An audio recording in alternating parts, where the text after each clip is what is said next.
Beef की बिरयानी बना रहे हैं भाजी। बीफ बिरयानी 12 किलो चावल जो भाजी ठीक हो गया जी। 14 किलो गोश्त जी बीफ बिरयानी पा रही भाजी ठीक हो गया जी। उनकी जखनी जी भाजी जखनी बीफ की जखनी बनाई है जी। हम भाजी आलू बखारा पै रहा है। आलू बखारा जी भाजी गर्म मसाला जी भाजी चार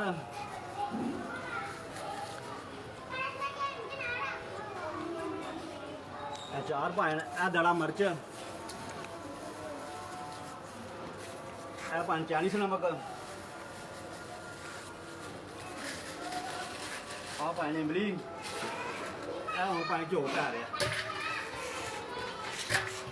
घ्यो पै गया जी भाजी। हूँ अभी चूल्हे पर रखन लगे भाजी बिरयानी फिर हूँ अभी बिरयानी तैयार कर रहे हैं। बिरयानी मसाला बिरयानी भाजी भाजी नमक नमक पा रहा 12 किलो बिरयानी की बीफ की बिरयानी का नमक पा दिया। हम चूल्हे रखा